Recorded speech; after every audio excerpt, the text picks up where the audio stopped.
তিনটি রোগ হলে মনে করবেন আপনি জান্নাতি। তিনটি রোগ যদি আপনার হয় তাহলে আপনি মনে করবেন যে আপনি জান্নাতি।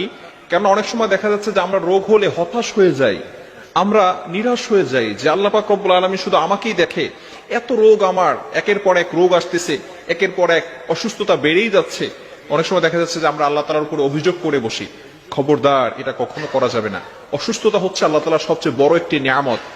অসুস্থতা মানে হচ্ছে যে পৃথিবীর ভিতরে কোটি কোটি মানুষ আছে, তারপরে আল্লাহ পাক রব্বুল আলামিন আপনাকে অসুস্থতা দিয়েছেন, মানে আপনার দিকে আল্লাহ তাআলা ফোকাস করেছেন। সুবহানাল্লাহ।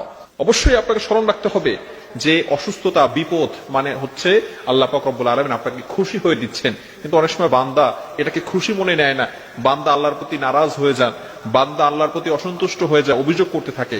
এজন্য তিনটি রোগ যদি আপনার হয়, কনফার্ম আপনি আল্লাহ পাক রব্বুল আলামিন আপনাকে জান্নাত দান করে দিবেন, যদি আপনার ভিতরে ঈমান পরিপূর্ণ থাকে এবং আপনি ঈমানের উপর অটল অবিচল থাকেন। নাম্বার 1, এক নাম্বার হচ্ছে ঠান্ডা জ্বর। অনেক সময় আমাদের ঠান্ডা জ্বর হয় না? হ্যাঁ, ঠান্ডা জ্বর যদি হয় তাহলে মনে করবেন যে আল্লাহ পাক রব্বুল আলামিন আপনার জন্য জান্নাতের ব্যবস্থা করে দিয়েছেন। এই জ্বর হলে আল্লাহ পাক রব্বুল আলামিন মানুষের পিছনের যে গুনাহগুলো আছে সেই গুনাহগুলো মাফ করে দেয়, বলেন সুবহানাল্লাহ। গুফির লাহু মা তাকাদ্দামা মিন যামবি, আল্লাহ তাআলা এই জ্বরের মাধ্যমে তার পিছনের সকল গুনাহ খাতাগুলো মাফ করে দেয়, বলেন সুবহানাল্লাহ। এজন্য আমাদের সকলকে স্মরণ রাখতে হবে এবং মনে রাখতে হবে, জ্বর হলে, ঠান্ডা হলে আমরা ঘাবড়ে যাব না। ঠান্ডা হবে, বেশি বেশি সর্দি হবে, সে কোনোদিন পাগল হবে না। সুবহানাল্লাহ। আল্লাহ পাক রব্বুল আলামিন কত বড় নিয়ামত এই অসুস্থতার ভিতরে দিয়েছেন। এজন্য এক নম্বরে যাদের ঠান্ডা জ্বর, সর্দি জ্বর যাদের হবে, আল্লাহ পাক রব্বুল আলামিন তাদের জন্য জান্নাতের ব্যবস্থা করে দিবেন, তাদের জন্য জান্নাতের পথ সহজ করে দিবেন, অর্থাৎ এই অসুস্থতার মাধ্যমে আল্লাহ তাআলা তার পিছনের গুনাহকে মাফ করিয়ে দিবেন। দ্বিতীয় নাম্বার যেটা, সেটা হচ্ছে চুলকানি বা অ্যালার্জি। আমাদের অনেকের চুলকানি আছে, অ্যালার্জি আছে।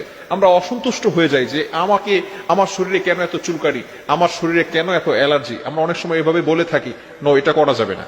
চুলকানি বা অ্যালার্জি হলে মনে করবেন যে আল্লাহ পাক রব্বুল আলামিন আপনাকে জান্নাতে যাওয়ার জন্য পথ সহজ করে দিচ্ছেন, অর্থাৎ আল্লাহ পাক রব্বুল আলামিন আপনাকে জান্নাতে দিবেন।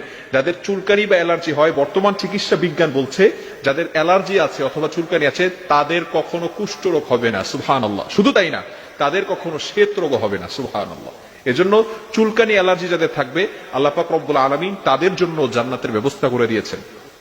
তৃতীয় নাম্বার হচ্ছে অনেকের চোখ ওঠে, চোখ উঠলে মনে করবেন আপনি জান্নাতি। অনেক সময় দেখা যাচ্ছে যে আমাদের মাঝে মধ্যে চোখ উঠে যায়। চোখ উঠলে মনে রাখবেন, বর্তমান চিকিৎসা বিজ্ঞান বলছে যাদের চোখ উঠে তারা কখনো অন্ধ হয় না। আল্লাহ রাসূল সাল্লাল্লাহু আলাইহি সাল্লাম এই ব্যাপারে ঘোষণা দিয়েছেন যে চোখ উঠলে আল্লাহ পাক রব্বুল আলামিন তাদেরকে অন্ধ করেন না। এজন্য এই যে রোগগুলো, এই রোগগুলোর মাধ্যমে আল্লাহ পাক রব্বুল আলামিন মানুষকে সকল বিপদ আপদ থেকে, এবং দেখা যাচ্ছে যে পিছনের বান্দা যে গুনাহগুলো করে এই গুনাহগুলো আল্লাহ পাক রব্বুল আলামিন ঝরিয়ে দেন। এজন্য এই যে আমাদের অসুস্থতা হয়, এই অসুস্থতার জন্য আমরা ঘাবড়ে যাব না। মুমিন কখনো আশা হারায় না, মুমিন কখনো হতাশ হয় না, মুমিন কখনো নিরাশ হয়ে যায় না। এজন্য আমরা সবসময় আল্লাহ তাআলার উপর ভরসা রাখবো এবং আমরা অসুস্থ হয়ে গেলেই সাথে সাথে ডক্টরের শরণাপন্ন হব না।